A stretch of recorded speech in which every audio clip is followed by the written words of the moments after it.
10 more seconds.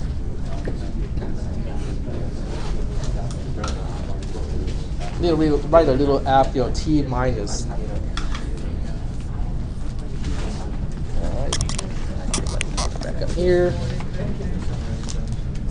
Sorry? Setting up the recording and everything? Yep, it's already set up from the class before this. I just have to check from time to time, make sure it's still working. All right, well, it is 10:30, so I'm going to get started here. This is the roll sheet. Most of you probably won't have a lot of space left to sign your name again. Just initial next to your signature from last time. So, start from here. I still kind of think this setup is kind of strange, where the screen is on the other side and I'm standing over here. Do you guys stay awake a little better this way, or it doesn't really make any difference? You kind of have to extend your field of vision a little bit more this way, so you can kind of glance on one side and turn your head sometimes. That's why I don't have a big screen on my desk, because if I had a big screen, like anything beyond 22 or 23 inches, I would have to pan my head to go from edge to edge, which is a bother. Okay, I just roll my eyes, right? I mean, everything is about efficiency.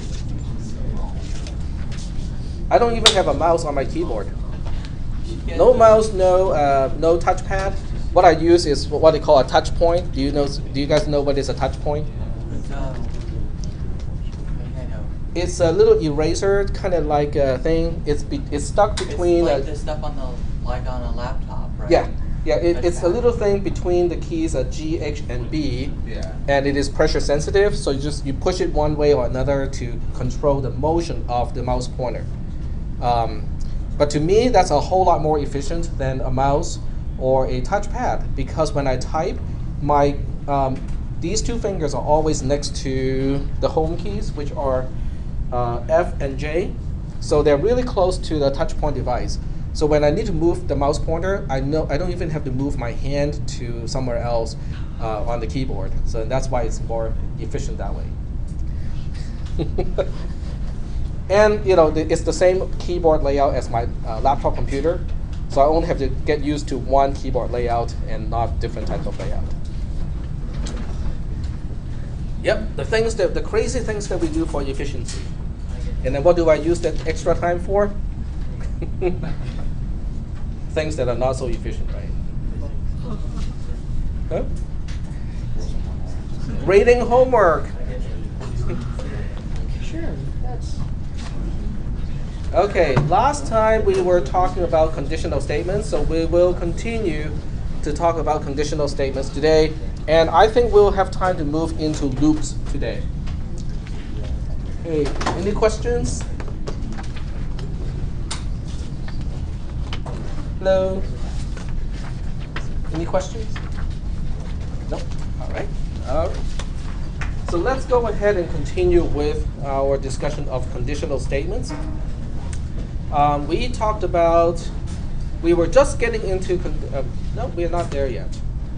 We talked about conditional statements. This we did talk about. We talked about the picture where a conditional statement is represented by a path that has a branch. But you can only follow one branch at a time. So when you have a branch, you have to decide which way to go.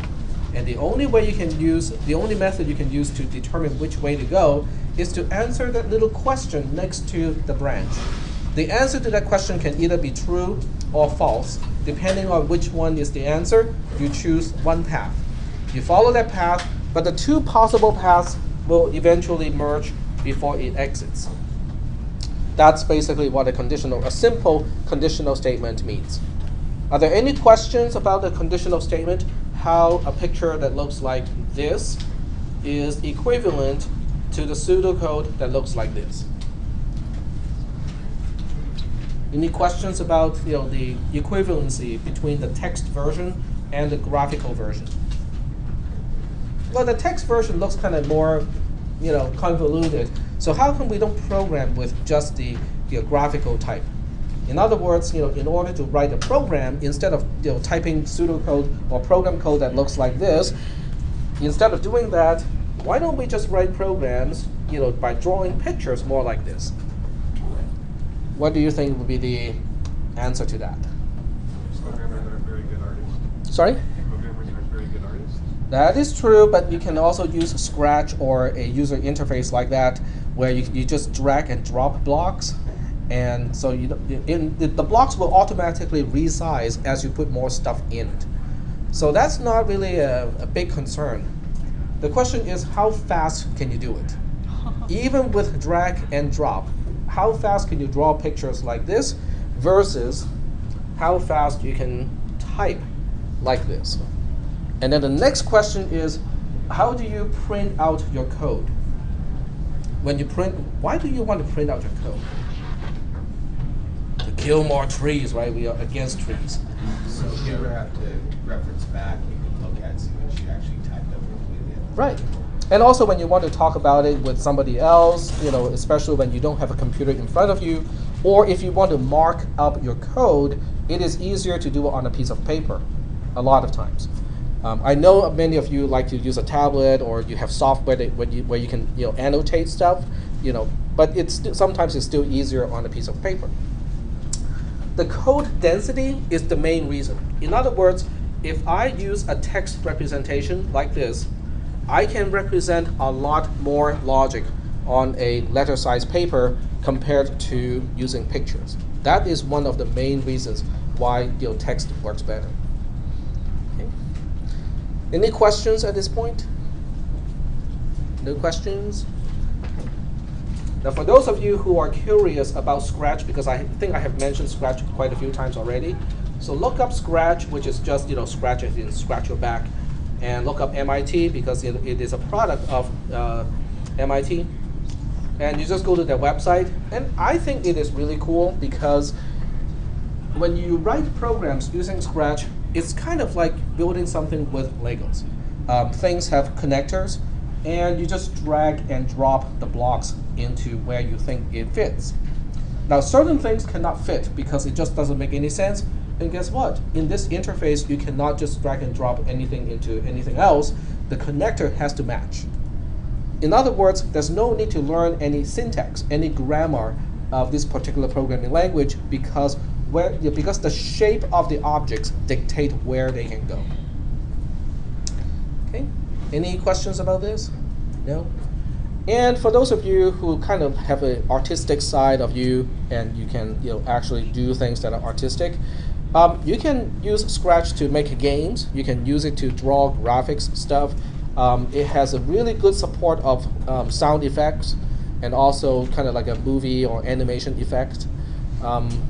It's just a good platform to kind of get into programming, but without all the chore or the dryness of a typical programming language. And you can share, once you register with Scratch, once you write your program, you can share your code with other people, so other people can play the game that you have written. Okay? Any questions about this?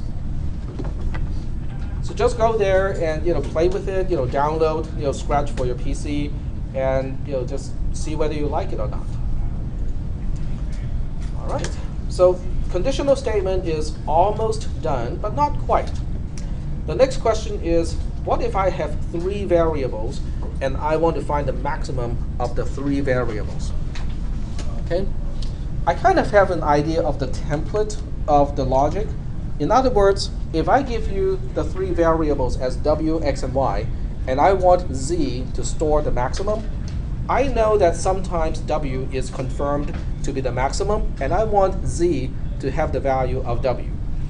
Under some other conditions, I know x is the maximum, and I want z to store the value of x.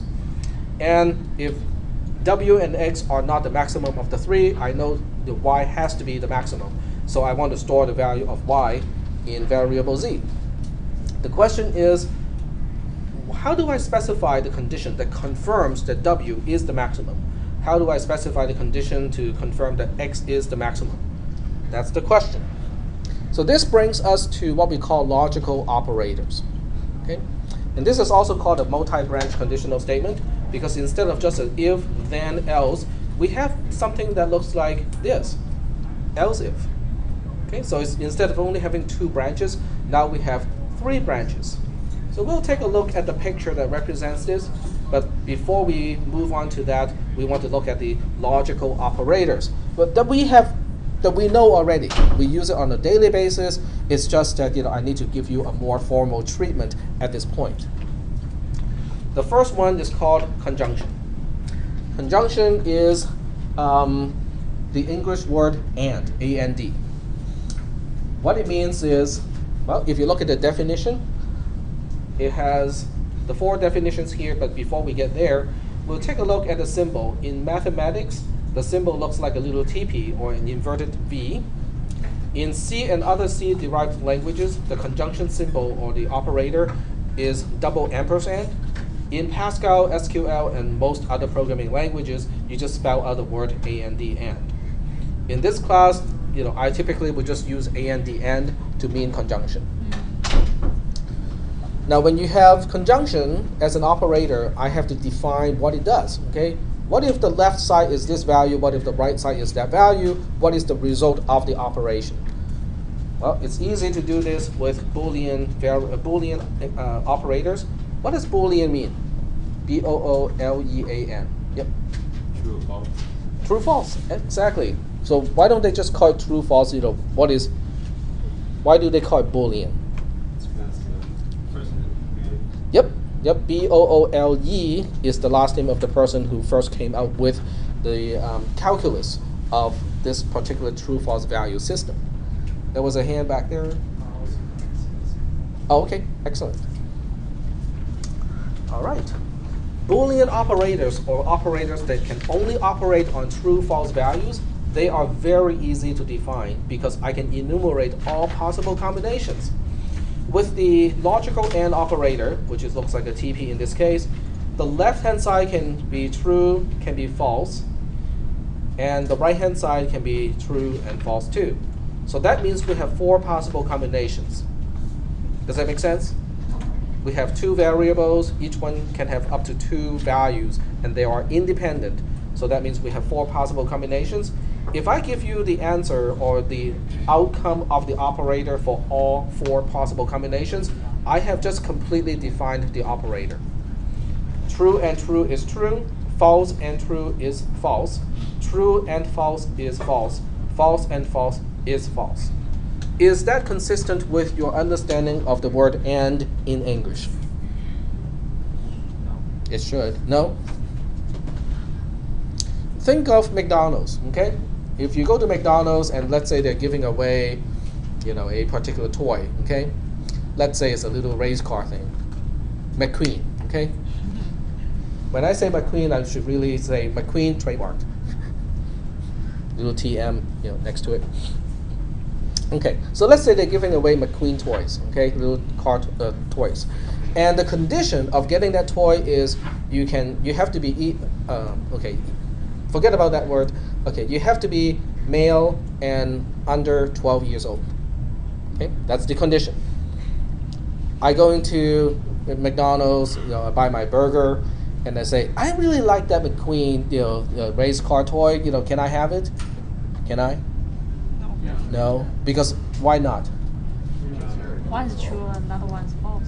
Because at least one condition is false. Okay, that's how you can also look at it. Is if at least one of the conditions is false, the entire thing is false. Okay, so next comes my wife because she's really good at bargaining, and I tell my wife, I want that toy. See if you can get it. What do you think? No, because she would fail both conditions, right? So in order for it to be false, you only need at least one condition to be false. If both conditions are false, the outcome is also false. What about my 8-year-old son? Yes. Yep. Yeah, he can get it, right?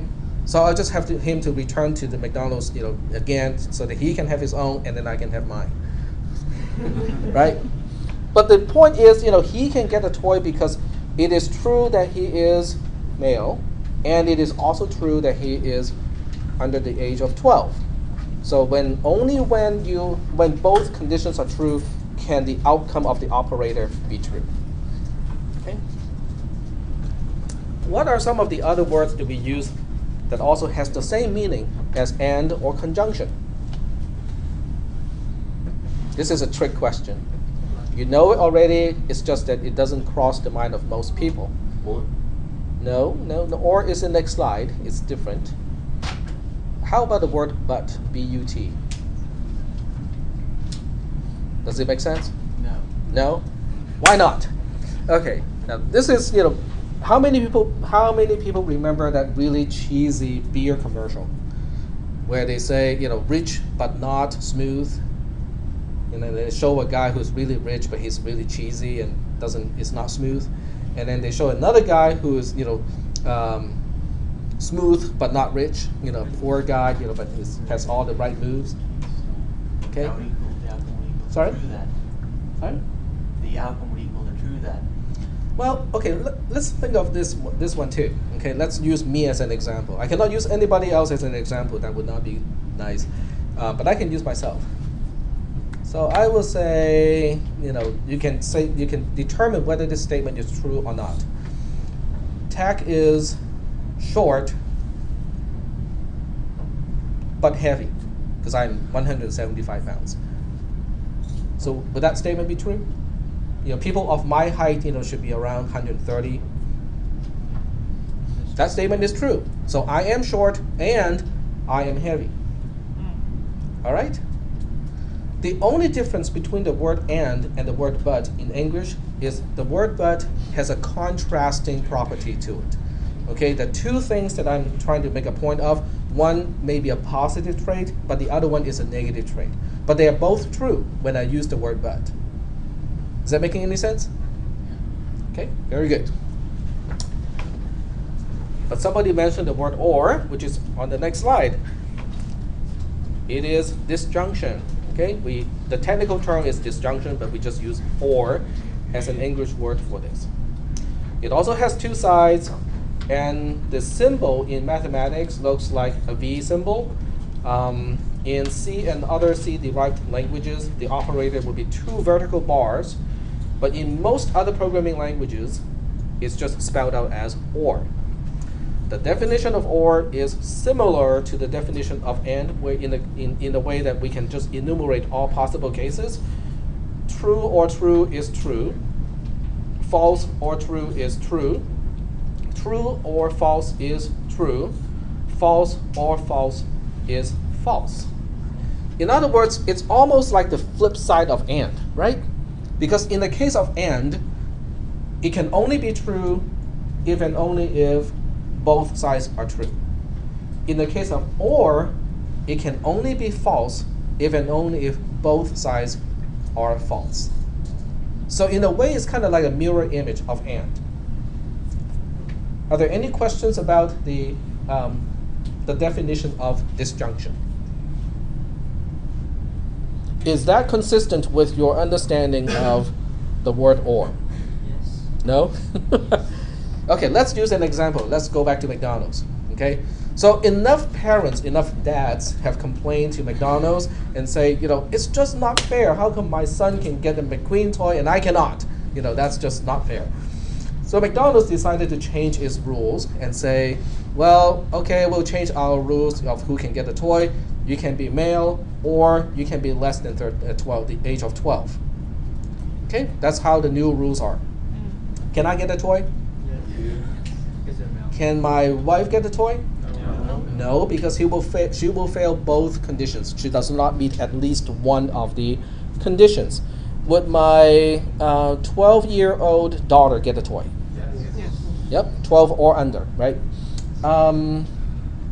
Yeah. So the or is actually, the way we describe disjunction is consistent with the way we use the word or, but not exclusive or. Okay, sometimes when we say either or, this is not it. When we use the phrase either or, it means only one of the two things has to be true, but not both at the same time. And that's not disjunction. And then the last one is just called negation, which is the English word not. This operator only has one side because it only needs to negate one thing. It does not need two things to operate on. And it's really easy to define, but I just want to mention the symbol. In mathematics, it looks like a little cliff. In C and other C-derived languages, it is an exclamation point. And in other programming languages, it's just spelled out as not, N-O-T. The definition is really easy. Not true is false, and not false is true. That's it. Are there any questions about the three logical operators that I have defined? Conjunction, which is the word and, disjunction, which is the word or, and negation, which is the word not, N-O-T. Any questions? Yep. So, are we supposed to memorize all the symbols? Or Well, you should know the symbols. The exams are open book, open notes. So if you think that you may not be able to remember it, just bring your notes. Or you'll have a little cheat sheet with you so you can look it up. Okay. Okay. Sorry, go ahead. It's about the understanding of the material, not how much you can memorize. Yep. Any other questions before we have a little, well, I wouldn't call it a test, but I will call it a little exercise, in-class exercise that we can do together. Are there any questions about the comparison operators, like less than, greater than, less than or equal to, greater than or equal to, and not equal to? No questions? Yep, go ahead. Why do they call the operators? It's just like the add symbol or the plus symbol is called an operator because it operates on two things and then give you a new result. Okay. Yep. It's also a technical term in programming. Plus, minus, multiply. They're all called operators. Yes, you had a question. Yeah, on your spreadsheet, on the Mhm. slides, it was talking about the examples, and it says if W is greater or equal to X, and then it has the symbol for the conjunction. That's the next slide, right? Right. Okay. Back to the example. Okay, we can get back to here a little bit later. Okay, but before we get here, but remember your question. You might want to write it down first. Before we get back to this, let's do a little exercise and see if we really understand the operators and can apply them to solve some puzzles. I know how much some people hate puzzles in class. Some people like it. Okay, so I'll give you one restriction here.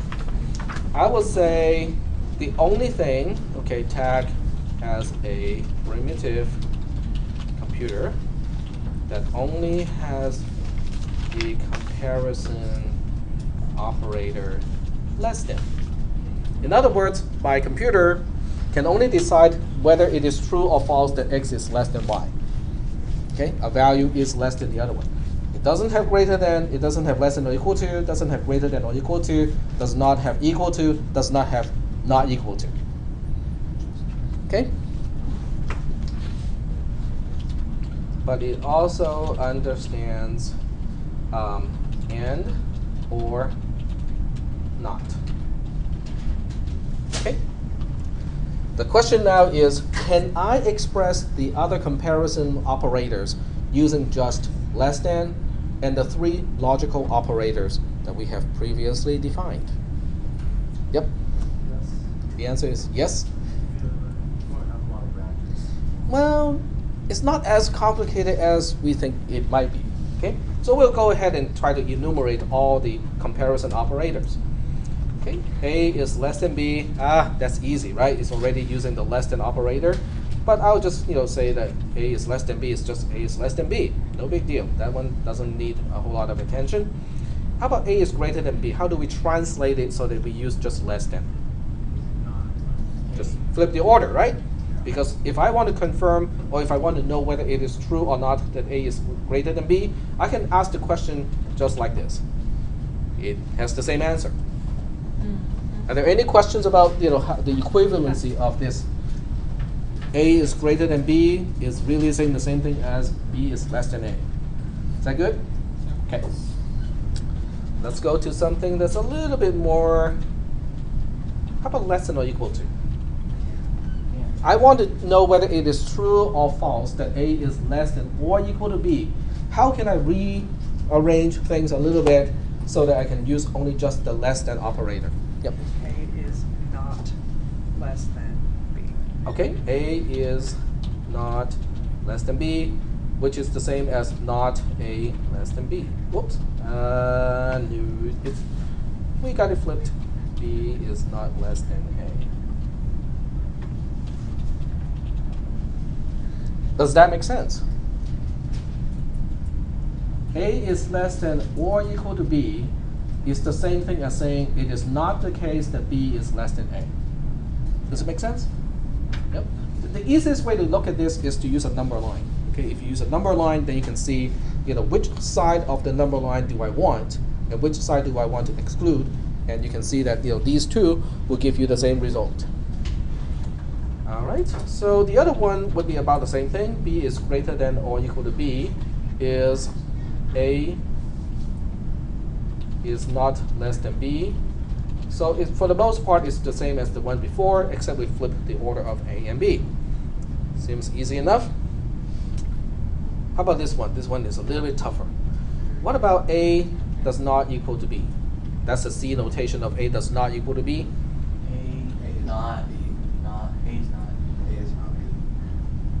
A is not B, but I don't have that operator. I only have the comparison of less than. Yep. A is not less than B and B is not less than A. Okay, you got the Or right idea. You need an or, and you also need something else. There's no negation. Okay, there's no negation because we can just say A does not equal to B is the same as A is less than B or B is less than A. Does that make sense? As long as one is less than the other one, they are still not equal to. Right? Yes. Now here comes the last one. A equals to B. How do we say A equals B? When the only thing we can confirm is whether whether something is less than something else. Since I'm really lazy, this is what I'll do.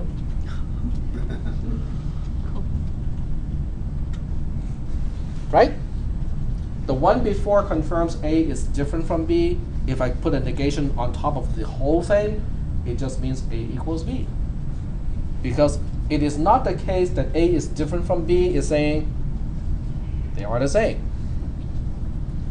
Double negation. Is that the format allowed? Yeah. Okay.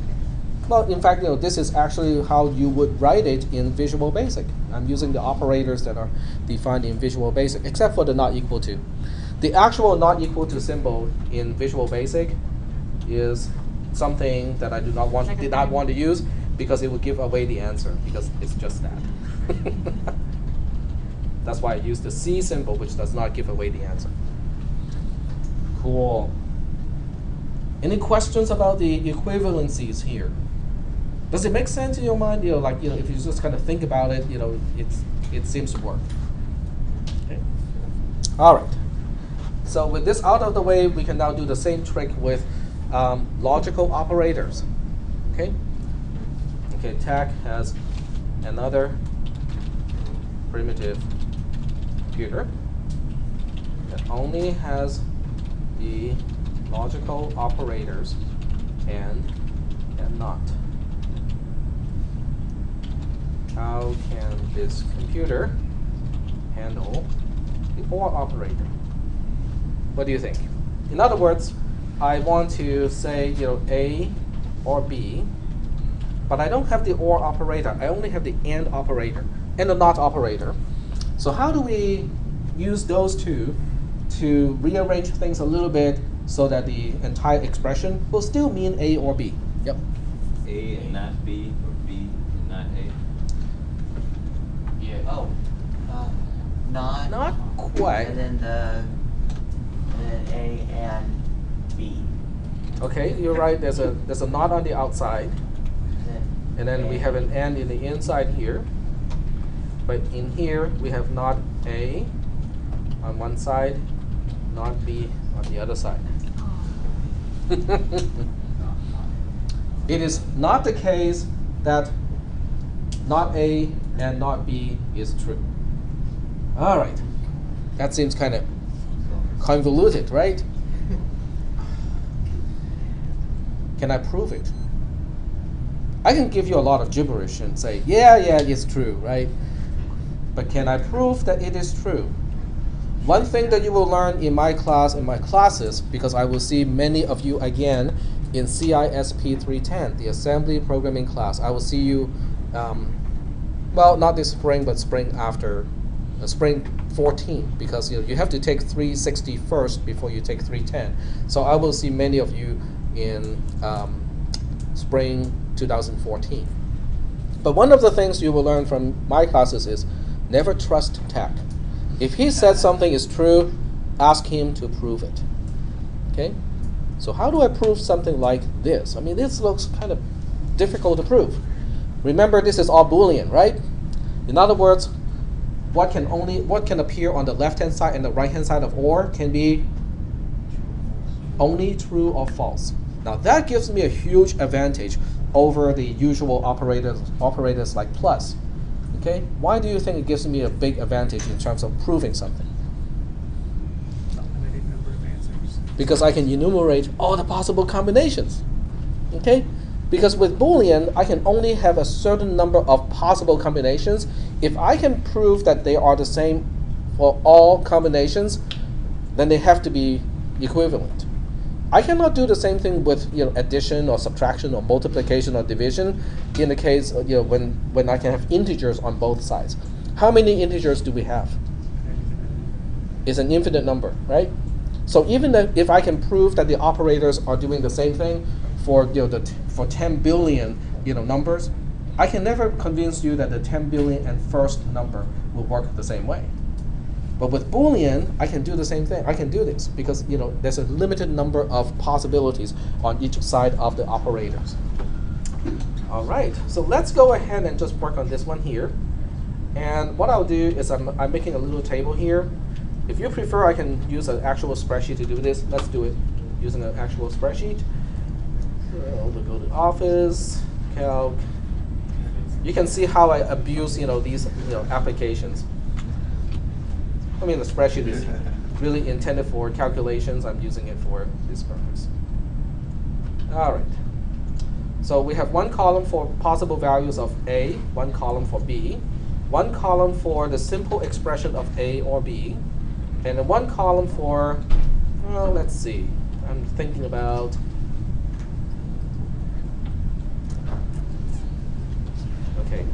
okay, one column for, hard to express it. Let me see how I can do it. Not I.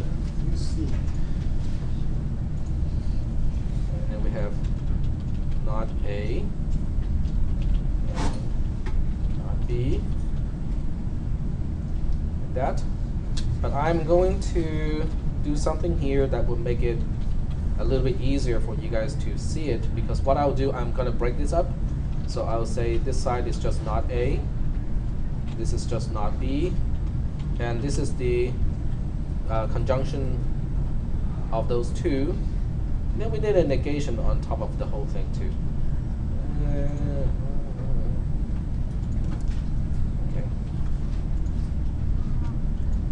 Okay, this is the not of the entire thing.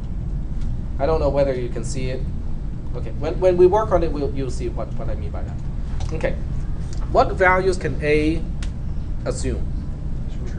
True or false. Okay, very good. So A can be true, A can be false.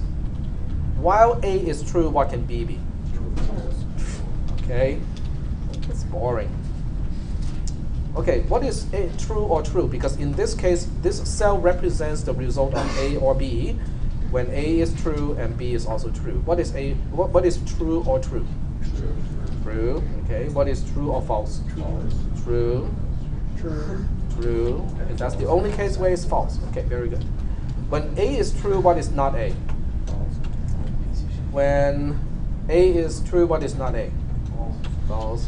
When A is false, what is not A? True. When A is false, what is not A? True. When B is true, what is not B? False. When B is false, what is not B? True, false, true. You can see, computer science can be quite boring. But that's a good sign because that means you understand the stuff. Okay. What about the conjunction? We have to work on the conjunction first because the negation is on the outside. What is false and false? False. What is false and true? False. What is true and false? False. What is true and true? True. Okay.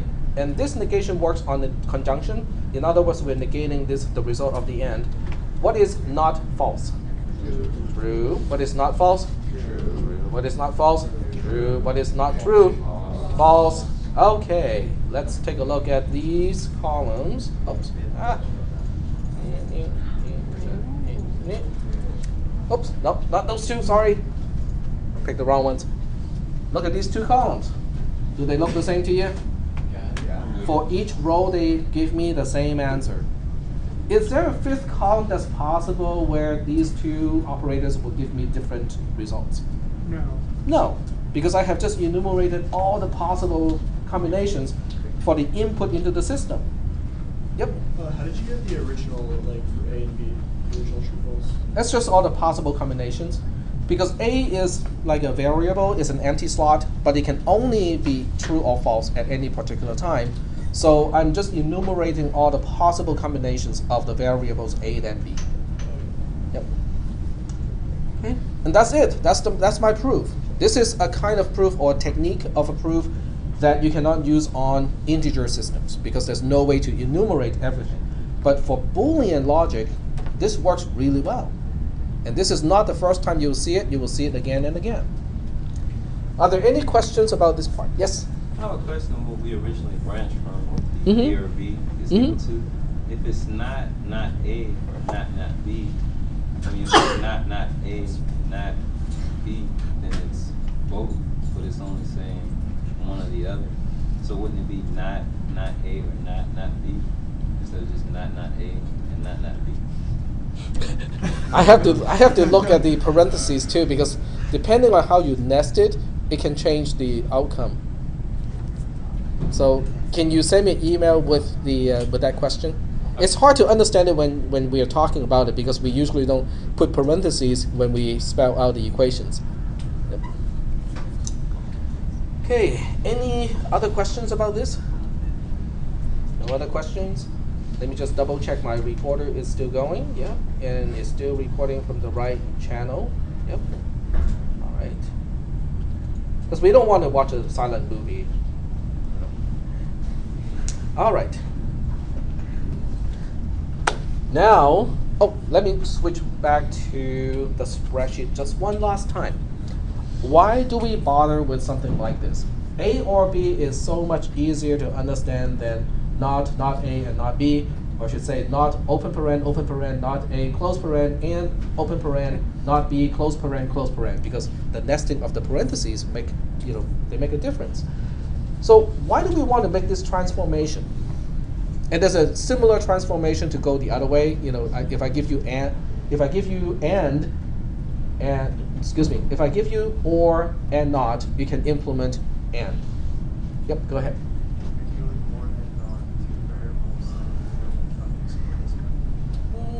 Not quite. The reason why we talk about this. Sorry, what was the question? The question was, why do we bother with this transformation? Why do we want to know that A or B is the same as the gibberish on the right-hand side of it?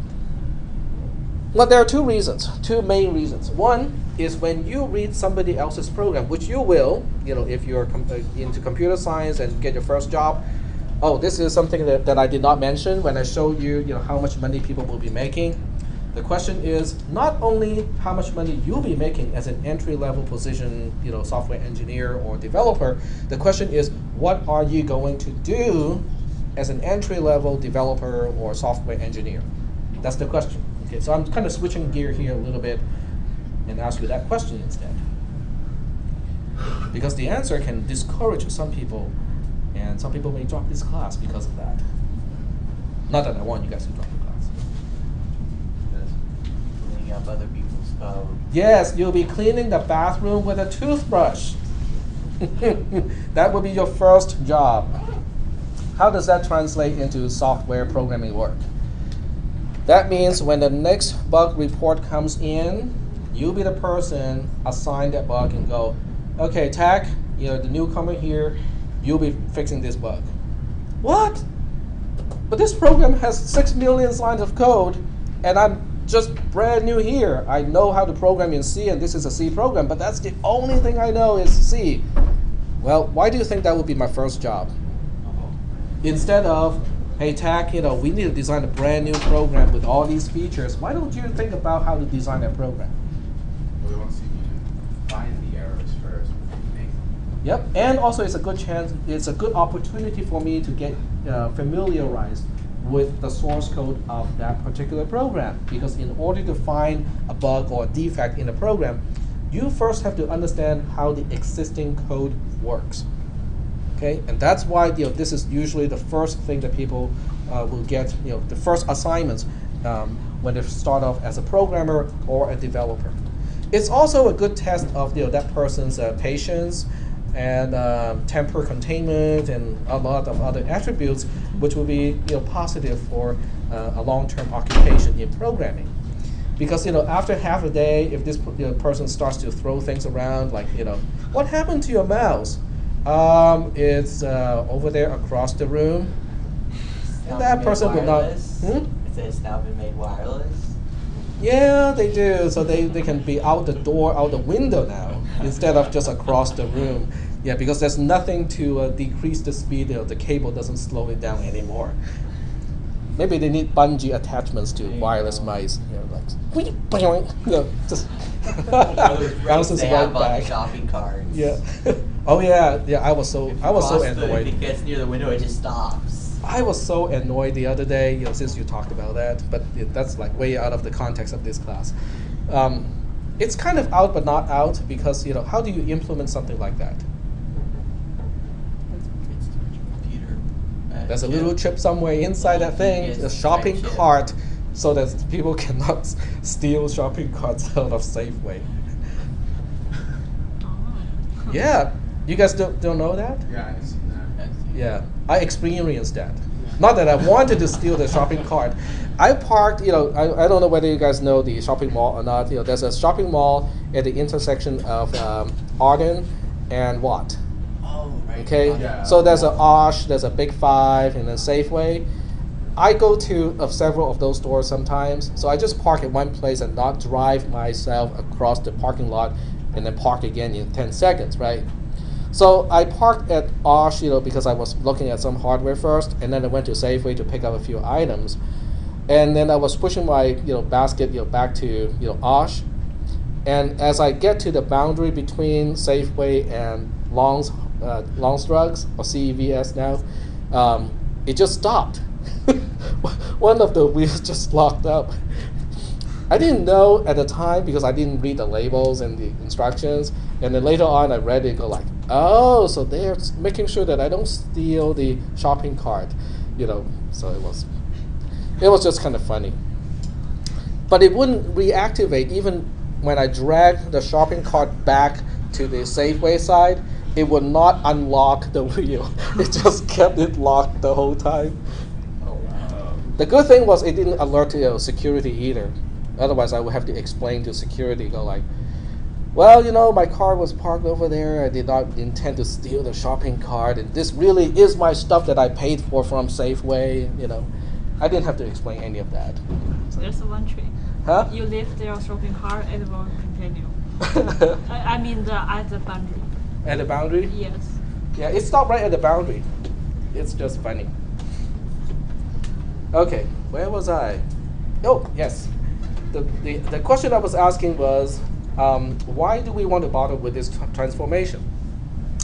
How many people are thinking about computer engineering? Not completely software, but somewhere between software and hardware. Okay, that's the reason.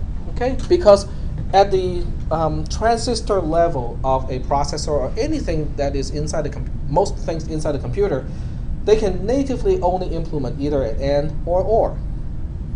Okay, that has to do with the circuit design. It has to do with how transistors act, but they can usually only implement one or the other. Well, if your computer can only natively implement and you want to implement OR, you will need this. Because when you express the logic that you need for the processor, a lot of times for your convenience, you will use the logical operator that we call OR. But when it's time to translate that into silicon design, it's not available. So you will have to go through this transformation in order to use whatever is available to you at that level. The second reason is getting back to cleaning the bathroom with a toothbrush. Sometimes you will see program code that is convoluted because it has gone through a lot of different people and they all think differently and they all extend the program and fix the program in different ways. In other words, sometimes you will see code that looks like this because people who have been fixing the program and changing the program were just stacking up stuff on top of each other, and at some point it will become like this. But if you know this logic, then you can say, oh, but that means just really A or B, and you can simplify the code, then the program becomes easier to understand. So that's the second reason why we want to understand this particular transformation. Any questions about this? Yep. Say for instance, that statement that not A and not B. And not B, not A, the innermost not A. Mm-hmm. That will evaluate to B, right? Since it's not A. No, it only depends on the value of A. Not A is not saying B. Not A simply means we negate the value of A. In other words, when we say A or B or not A, we are not talking about the presence or the absence of A or B. We are talking, A and B are variables, they're always there. We're talking about the value of A, which can be true or false, and the value of B, which can be true or false. So when we say not A, we're not saying automatically, oh, since there are only two things, if it's not A, it has to be B. That's not what we meant. We simply mean A has a value. If A had a value of true, not A becomes false. If A has a value of false, not A becomes true. Is that okay? So we are not looking at this from the conventional English sense where you have A or B. If it's not A, it has to be B. No, it's not quite that. We are looking at it from more like an operator sense. In other words, you can look at not kind of like a negation operator in arithmetics. Any questions about this truth table? By the way, this is called a truth table. Yep. So, in saying the not could basically be like not A, be saying like A is inverted, like kind of using not as an invert. It's kind of invert, but we call it negate. If it's not true, then it's false. Yeah. Yep. Mm-hmm. Well, then vice versa. Correct. Inversion.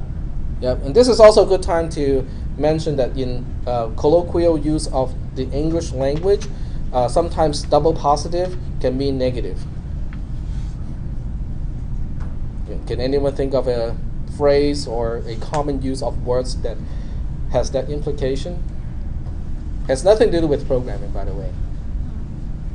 When we use the words yeah, right, yeah is positive, assertive, right is also assertive, but when we say yeah, right, it usually means not assertive.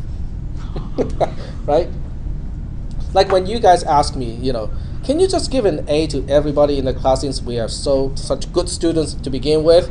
And my answer may be, yeah, right. Right? So am I going to give you an A? No. No. Not automatically. You have to earn your A in this class. So that's kind of besides the point. All right. So getting back to here, do you still remember your question? Or you don't have a question anymore? Okay. Just make sure you ask the question when you do remember or when you have a question. So when we think about how to find the maximum of 3 variables, one way to do it, which is not really the easiest way, but one way to do it is to use something like this to confirm that W is the maximum of the 3. W is greater than or equal to X, and W is greater than or equal to Y. Does that tell you that W is the maximum of the 3 variables, W, X, and Y? Yeah. Okay. So in that case, we can confirm that and say, oh, since W is the maximum of the three, we'll just assign that or make Z the same as W, and then we're all done. What if it's equal to one or the other? That's a good question. What if they're equal to? Well, let's think about the worst case when W, X, and Y, they all have the same value. Okay, they're 3, 3, and 3. What is the maximum of 3, 3, and 3? 3. It's still 3. So there's nothing wrong with calling W the maximum, even though it's only one of the maximums of the 3. Well, if W is not the maximum, I use the same technique to test X and see whether X is the maximum or not. Okay? But the logic of this really doesn't have to be this complicated, because once I confirm that W is not the maximum, I can simplify the logic of the second condition. But I'm just keeping the same pattern here so that later on I can use this approach on something else. If I cannot confirm that W is the maximum, which means something is bigger than W, and I cannot confirm X is the maximum because something is bigger than X, well, guess what? Y has got to be the maximum. Because I only have 3 variables. If I can confirm that 2 of them are not the maximum of the 3, the remaining one has to be the maximum. And that's why the last branch does not need a condition, because that condition has to be true. Are there any questions at this point? Go ahead. So just to get it kind of straight, so you're not really like proving anything by this, you're just kind of stating the options that it could be. Correct. Okay. Yep, I'm just writing out the pseudocode that will, as far as we know at this point, will seem to implement that logic that we want, to find the maximum of W, X, Y, and make Z the same as the maximum. Okay? That's a very good point, because to prove an algorithm is correct all the time is not an easy thing. Okay, so that's a very good point to make. Okay, now it's time to, well, let's go to the picture first. Okay, so if you look at this logic here, it's a little bit different from the conditional statement that we saw earlier. So what does the picture look like in this case? Let's look at the next slide, but this time I'll open a new window so I can resize this window and display both at the same time.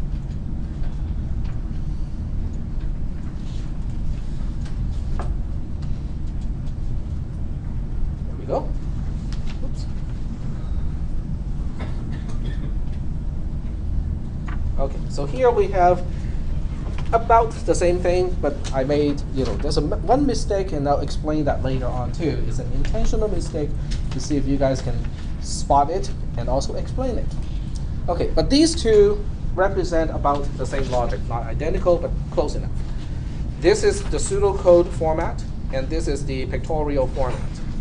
Other than the fact that this is using greater than or equal to, and the other one is just using greater than, they are representing exactly the same thing.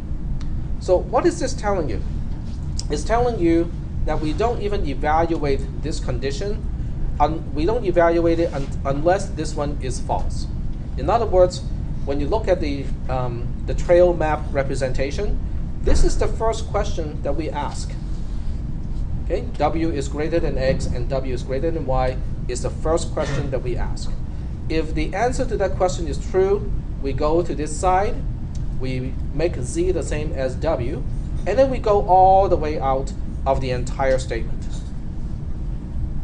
We do not bother with the second condition. We only bother with the second condition if the answer to the first question is false. So the order of asking these questions becomes very important. Okay? In other words, you read the code from top to bottom, and you ask those questions accordingly. If the answer to one of those questions is true, you execute the branch corresponding to that question, and then you're done with the entire statement. Are we doing okay so far with that logic? Okay. We'll do a little exercise later on to see if we really understand that logic, but for the time being, I want to show you how we trace something like this. We have traced a sequence of assignment statements before, where we have just a whole bunch of assignment statements. We want to update the variables as we perform the assignment statements. But what about something like this?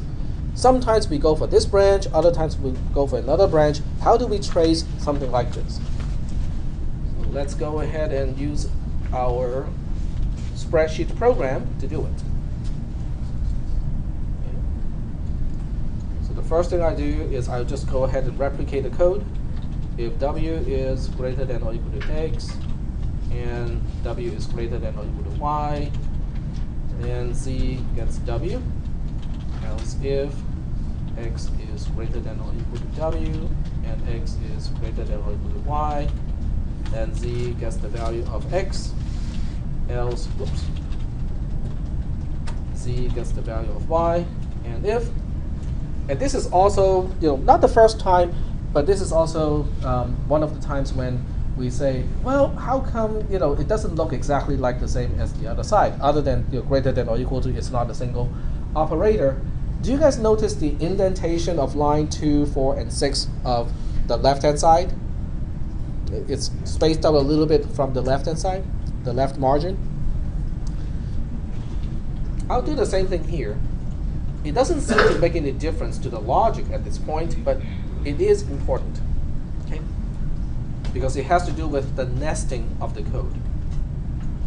And I'm just going to do it like this. We'll explain why the indentation is so important in programming a little bit later on. All right, so we have our code on this side. We'll trace it on the other side. So I'm going to move this one over, open a new window so I can display both the algorithm and the trace at the same time. And I will also do the trace on sheet 2. This time I will need one extra column called comments, because I want to explain why I make a decision at a branch this way or another way. I still need line number to remember, okay, we are taking a snapshot at what time when we're executing which line. And we still need one column per variable. In this case, we have w, x, y, and z. So we have 4 variables, technically speaking.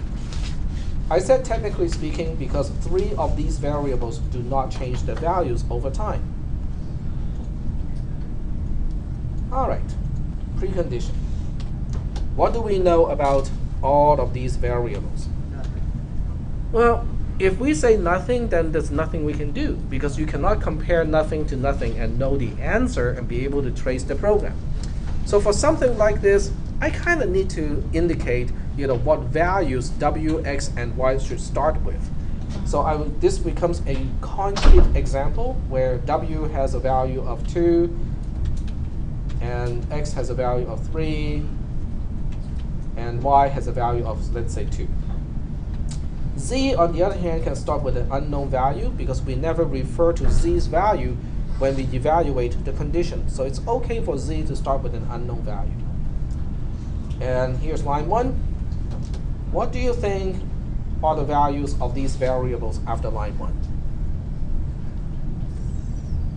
Does it change anything? No. Not at all. Okay, so it doesn't change anything. You will see that I'm still using the old approach, but over time I will switch to a lazier approach where I don't even say anything if they are the same. But in the comments column, I need to make something. I need to make a statement. I need to know what is the result of the condition. In other words, w is greater than or equal to x, and w is greater than or equal to y.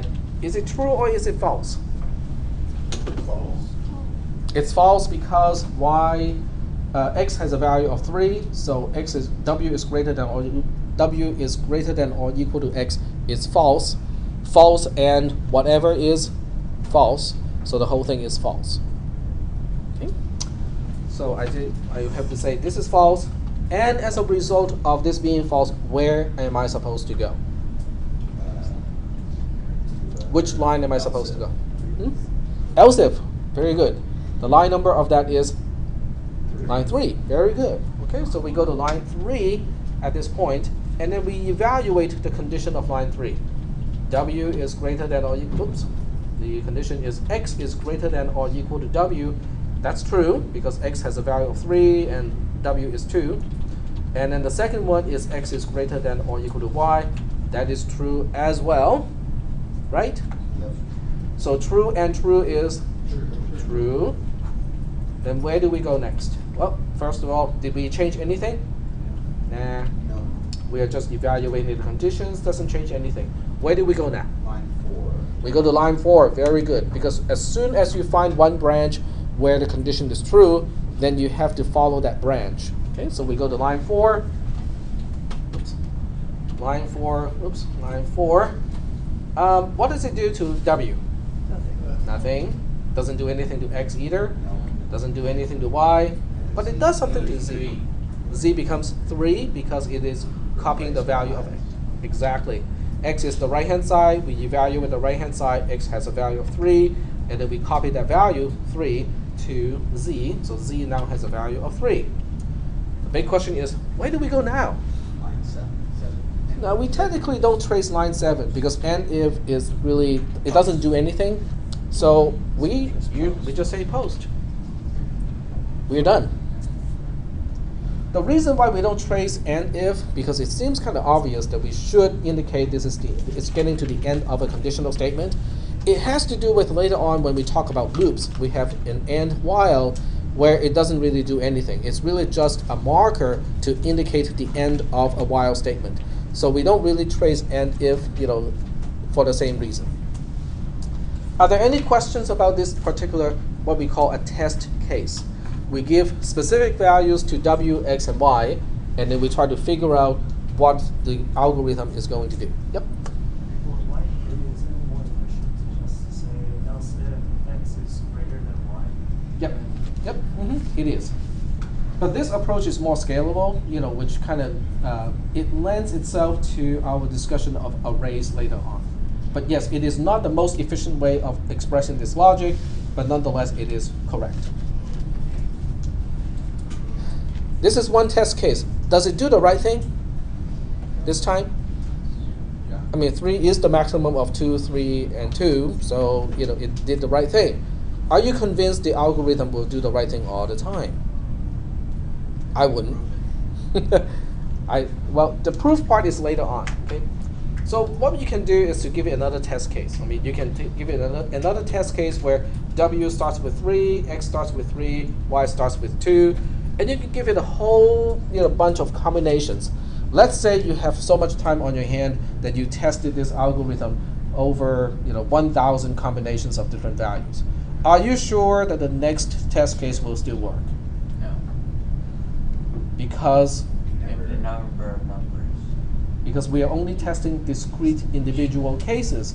Okay, you should not be convinced that it will still continue to work for the 1,001st case. Okay, and that remains a big question mark in software development. Is how do you know for sure after all this testing, people work, testing the program? How do you know that we covered all the cases, that the program will work correctly in all cases and not just the ones that you have tested? No. Well, that's a good question. You can for simpler algorithms, but you cannot do it practically for programs that we actually use. Okay, so that's a good topic. We will revisit this topic later on. All right. What was the mistake Sorry. in the path thing? What was the mistake that you made? Because it's been the picture, the pictorial representation of the same code that you showed. Yeah. You said you made a mistake. Yes, I did. Okay, so let's look at this code here, and then we look at the picture. The difference is greater than.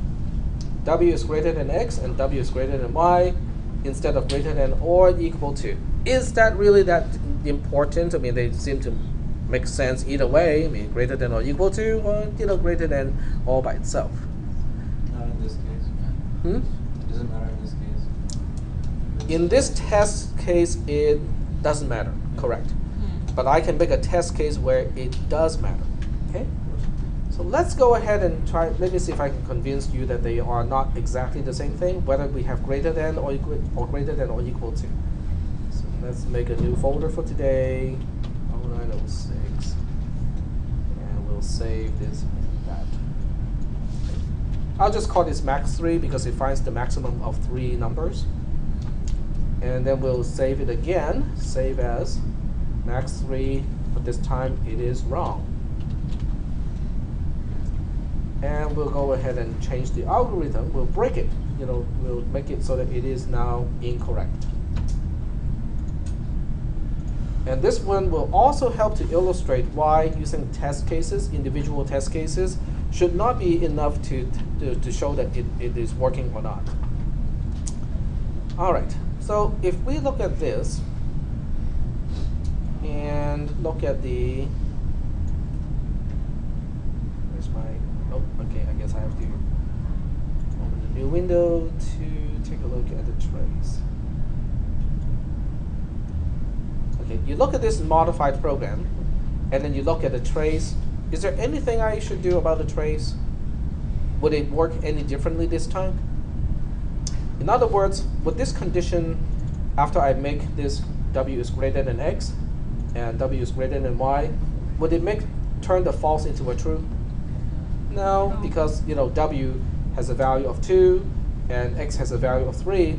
W is greater than 3 is, w is greater than x is still false. Okay, it doesn't change the result. How about this one? If I change this greater than or equal to greater than, and change this greater than or equal to greater than, would that change the outcome of true to become false? No. So it doesn't seem to make any difference. Doesn't seem to make any difference. W and Y is where the problem is. Well, sorry. Let's go ahead and make another test case. Okay, so we'll go ahead and make another test case here to prove that the algorithm is actually incorrect now. Okay. Let's see, what should we do here? Let's make this 3. Okay. And then we'll see what happens. We still started with line 1, and I'm going to use the lazy approach where if I don't change a variable, I don't put an entry in the trace. Is that okay? So since line 1 doesn't make any changes to any of the variables, I'm just leaving the entire line blank here. But I still have to evaluate the condition. The condition is asking w is greater than x. Is that true? No, because they are the same. Okay, w is 3, x is 3, 3 is greater than 3 is false. Well, if one side of an and is false, we already know the entire thing is false, but let's just evaluate the other one too. W is greater than y. Is that true or false? It's true, but we have false and true in this case, which means the whole thing is false. Okay, fine. If it is false, we have no choice but to go to the second condition on line 3, and then ask the question. X is greater than w. Is false because they're both 3's, and x is greater than y is true. False and true is false. Oh. Now we go to what? The third branch. And there's nothing to test, so we are not going to go to line 5 because, well, technically speaking, we are going to line 5, but line 5 doesn't do anything, so there's no need to trace it. So after line 5, where do we go? We go to line 6. Line 6 does what? Replace y and z. Okay, it copies the value of y to z. So z now has a value of 2, and then we are done with the whole thing. Is it giving me the right answer? No. Okay. In fact, this algorithm doesn't seem wrong unless you have two, or at least you have two variables that are both the maximum of the 3, and then it will give you the wrong answer. But when you test it, you may test like random numbers, and it will work for all the random numbers because it will work correctly in all cases when you have a single maximum. If only one of the 3 is the maximum, it always works. And that's why if you test your program just using, this is called spot checking or test cases, if you only use that approach to test your program, you can never be quite sure that it will work in all cases. Are there any questions about the point that I just made? Yep, go ahead. So when checking the w is greater than x, and if it's true, we move to the line number 2, and if it's false, Correct. we go to the line Yes. number 3. If the condition of line 1 is true, then we move on to line 2, and then we get out of the whole thing. Because you only take one branch. At the end of one branch, doesn't matter which branch you are at, but the end of one branch always goes all the way to the exit of the entire statement. And this is one single conditional statement. Okay, and if it's false, we just skip to number 3. Correct. Because the picture also shows you the same logic. When you look at the picture, you can see that if the first condition is false, you ask the second question. If the second question is also false, then you go here, and that's line 6. That's equivalent to line 6 of our pseudocode. Where my mouse pointer is line 6 of the pseudocode. Okay. Are there any questions about this part here? Now this is a good time to kind of mention, a little bit. I'm just going to, give you guys a little bit of a heads up of what we'll be talking about in topic 4. Topic 4 talks about pre and post conditions, and this is where people will decide, well, I really want to get into computer science, and some people will say, no, this is not for me. Okay. Because let me just kind of give you a preview of this. Not the technical part of it, just a preview of what this is all about.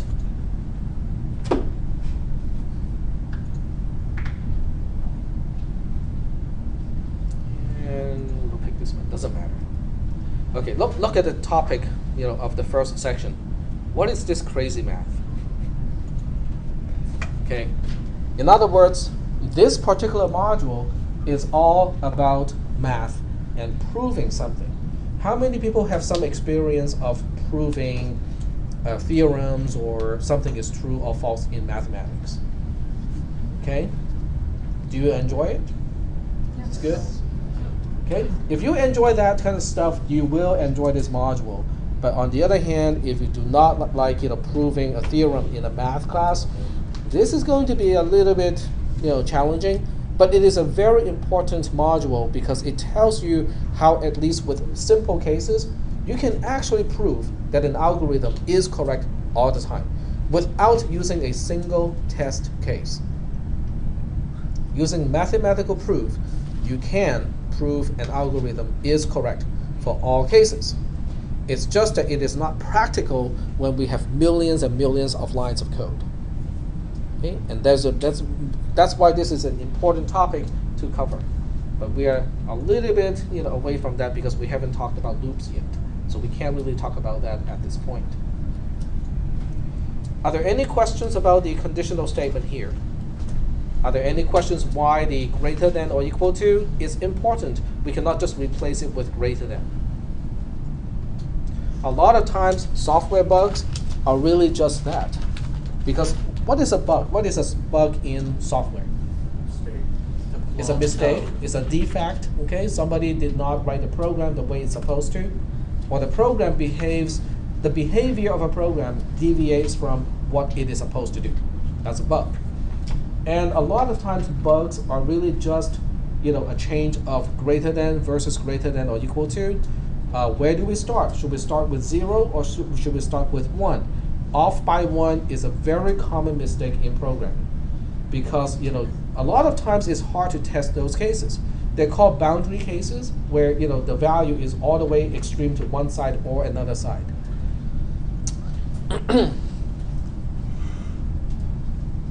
So when we look at this module, we are almost done here, and we have some language issues. If you want to read this part, it's good. Otherwise, you can kind of ignore this part unless you're planning to take cisp300 because it talks about how in the C programming language, it doesn't really have else if. It has something that looks like else if, but it's not exactly like else if. It also talks about how the syntax of the C programming language is very important, and it can cause problems because of the use of semicolons and stuff like that.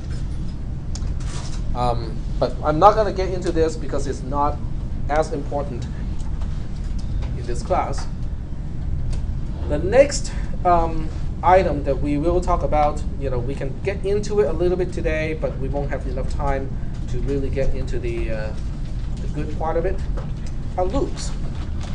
Can you tell me what we can do at this point? If you look at a program, the flow of a program, like a trail map, we know how to do sequence now, right? Step by step. This step follows that step, this step follows that step, and so on. We have branching. Conditional statements give us the ability to branch, okay? We are at a point, there are two ways to proceed. I have a question. The answer to that question will help me determine which way to go. But is there a way for me to go back earlier, to an earlier point? Not yet. No, we don't, okay? This is a topic that will give us the ability to do something over and over again. Why is that important? You run it more than once. Okay, I can run something more than once, but why is that important? So you don't But have do to- we do things in a repetitive fashion? Go ahead. You don't have to write the same code on it. That's right. Okay, we don't have to replicate code if we want to do the same thing again and again. Because without loops, the only way to do something over and over again is to copy and then paste, paste, paste, paste, paste. Okay? And in this class, and also all the classes, in all the classes that I teach, I would keep on saying the same thing. If you are writing a program and you're copying and pasting, you should ask yourself, is that really a good idea? Okay? Copy and paste can lead to problems, okay? It's a very tempting thing to do because it seems to be easy to do, but in the end, copy and paste can lead to a lot of problems, maintenance problems. Okay? In other words, problems for the new recruit who's supposed to clean the toilet with a toothbrush, okay? Okay, so loops are important. What did you do today that has a loop nature, a repetitive nature? Sorry? Living, okay. But which particular task? Your morning routine. Get up, walk the dog, get breakfast, That doesn't seem repetitive at this point. How about finding a parking spot in the parking lot? Is that repetitive? Does it sound like a loop to you? Yeah. Yeah? And when do you get out of that loop? When do you stop the repetition? Sometimes never. And when you run out of gas, okay, I guess that's a good termination condition. When you find a parking spot, exactly. Or you cannot find a parking spot and the class time is over, you just go home, right? But that's repetitive. What else is repetitive? Yeah. What else is repetitive? Think of things that you do that has more to do with algorithm design. If I give you a stack of cards that's out of order and I ask you to sort it, do you think somewhere within that process is a repetitive thing? You can say, oh, okay, I know how to sort. I know how to get one card in order. Now I just have to repeat this process until all cards are in order. Okay, that's repetitive. So a lot of things that we do on a daily basis, as well as things that we want a computer to do, because sorting is one of the things that we want a computer to do, is repetitive. Finding an entry in a phone book, is that repetitive? The motion of scanning through a page on a phone book is something that you can describe easily, but you have to do it for every page until you find the name that you're looking for. Go ahead. Well, it sounds like you're scanning the phone book, you're doing the branch and you're finding yes or no. If no, you go back and do it again until you find yes, and that actually terminates your loop. Yep. But nonetheless, you have to. Describing them? Sorry? Is that what you're describing? That's where your loop is? Correct. You didn't find it, so you have to keep going back over and over again. But yet, every time you go back, you are reapplying the same approach, just on a different page. Yep. So it is repetitive in that particular way. We will talk about binary search, and also linear search algorithms, but those are both repetitive approaches. One is really super duper effective, and the other one is just kind of slow and not so effective. But they are both repetitive. So we will talk about that after we talk about arrays in this class. Okay. So go ahead and read ahead of me. You definitely want to cover loops at this point. And if you have time, also go over nested statements in this class, because that's what we'll talk about next Tuesday. Have a nice weekend, and I don't think we have any real outstanding homework assignment.